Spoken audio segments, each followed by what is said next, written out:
Today we're going to be peeping into keyholes.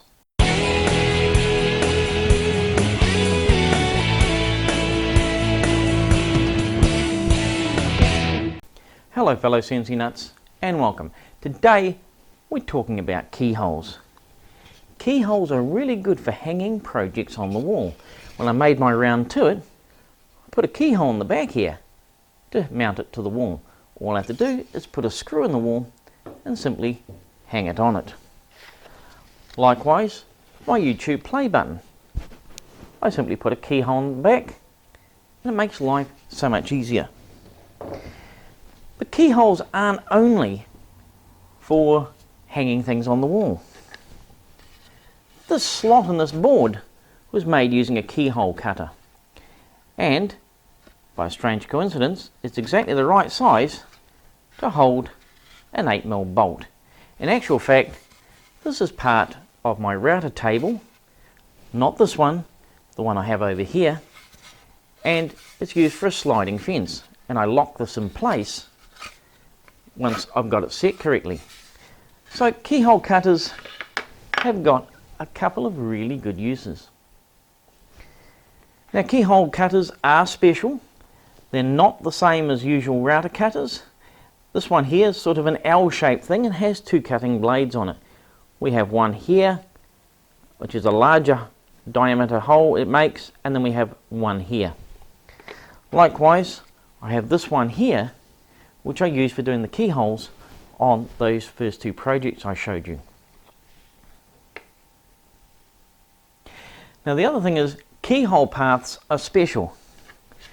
Nothing spectacular about this one, simply put the cutter in and away you go.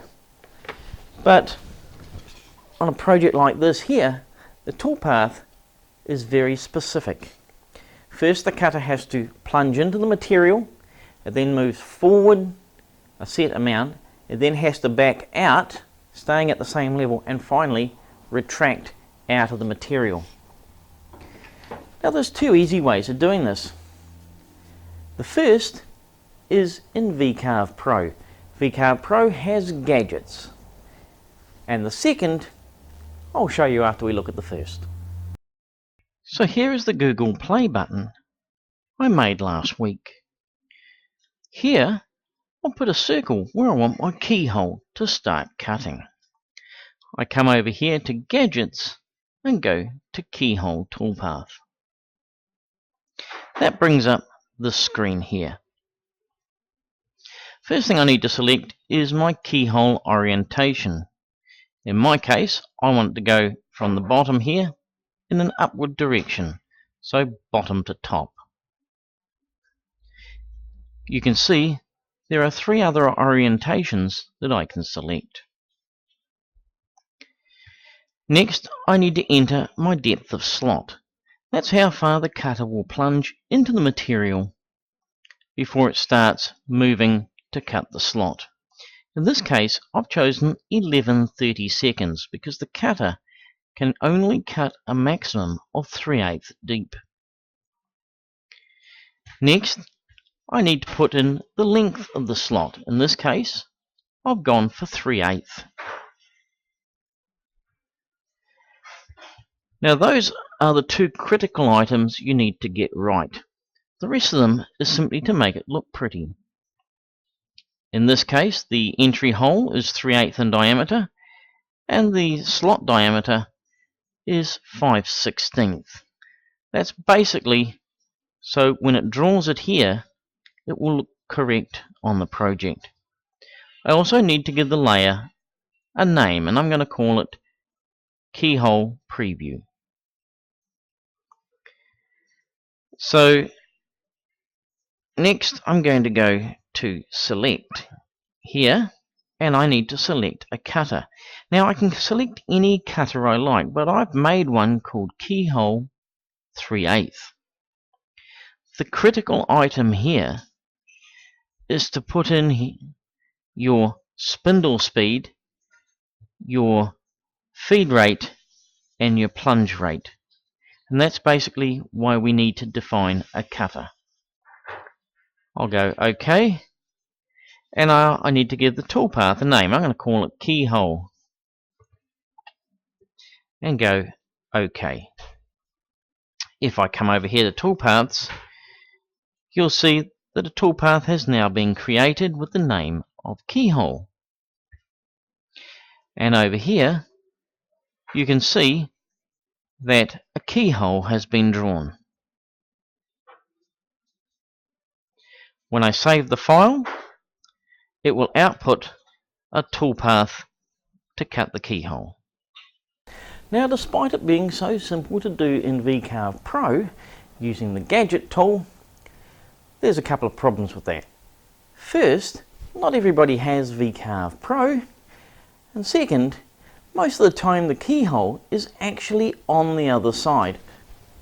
My Round To It project is a classic example of it. The keyhole's actually on the other side, and I really can't be bothered double-siding my board just to get a keyhole on the back of it.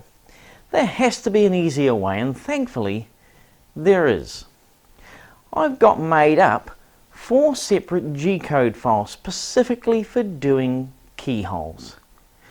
All I have to do is, when I'm ready, set the piece of material on the table, clamp it down so it's nice and square so the keyhole's going in the right direction, put the keyhole cutter into my router, set the cutter directly over the spot where the major hole will be drilled, and call that position 0, 0.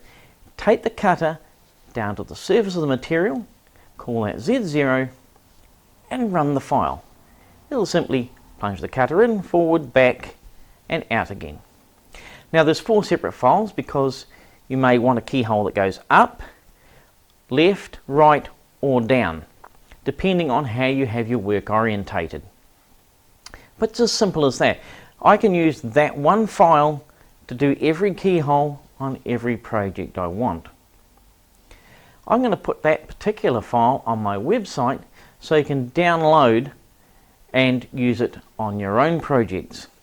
And I find it one of the easiest ways of actually making keyholes. I don't need to think about it. All I have to do is get the cutter out, put it in, set the cutter to the material, and run the file. Keyhole done. Let's have a look at how it works. So the first thing I've done is I've clamped this here down to the table like grim death.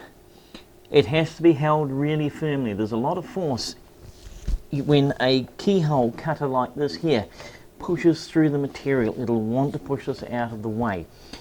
So make sure it's really firmly held down to the table. Next thing I've done is I've marked an X where I want my keyhole to go. Now I can simply line this here up over the X and I'll probably get it pretty right, but if you're having trouble with that, simply put a smaller cutter into the router, line it up, and then put this here in its place. So I'm just going to use the small cutter now.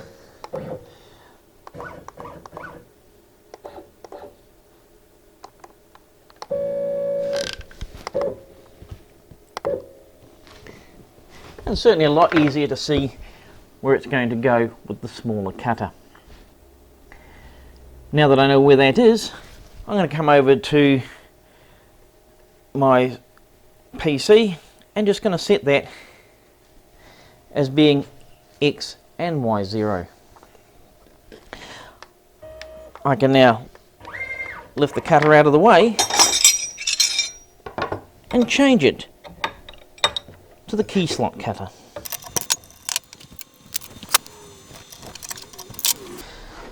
So what I need to do next is I need to bring this cutter down and set the Z height onto the surface of the material. So it's just touching it now. So I'm going to set Z to 0. So I now have X, Y and Z0 set on this here. Let's just lift this up out of the way for the second. Now on my board I've marked here up, down, left and right.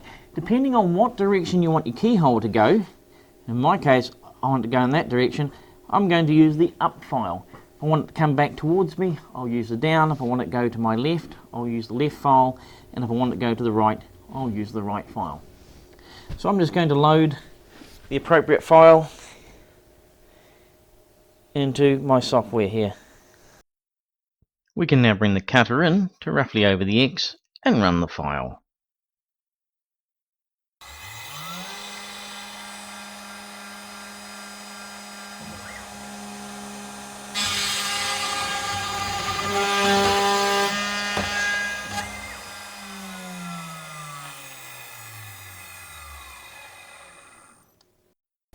And there you have the perfect keyhole for mounting something to the wall. You can use a countersunk screw or a panhead screw, which works even better because it's got that nice flat shoulder for the project to hang against. But either will work just fine. Now it's pretty important that you use the right size keyhole cutter for your project. If you're hanging something on the wall like the round turret back there, then a 3/8 inch hole cutter is what you're looking for. 3/8 refers to the diameter of the hole that's cut here as the cutter plunges into the material. How long you actually make this piece here is entirely up to you. For a project like this here, where I'm using it as a T-slot, then a 1/2 inch cutter is good. And as I mentioned before, it'll take an 8mm bolt, or that'd be 5/16 for those of you who still use Imperial. Well, that about wraps it up for this week. Don't forget to check out my website, www.cncnutz.com. I'll put a link in the description box below, and it will take you straight to the web page associated with this video. On there, I'll put the files for you to download that will allow you to cut the keyholes, as I demonstrated before. And each of those files will contain 4 separate files for a keyhole going up, down, left and right. Just simply pick the one that you require. They'll be in 2 different flavors, one metric and one imperial, so just simply pick the one that suits you. Now it's important to note that these are designed for a 3/8 inch cutter. They won't work with a 1/2 inch cutter. But to be honest, I don't anticipate anyone trying to hang something on the wall that requires a 1/2 inch keyhole. Well, all that remains me to do is to thank you guys for watching. Don't forget to like and subscribe, and I'll catch you guys later. Cheers!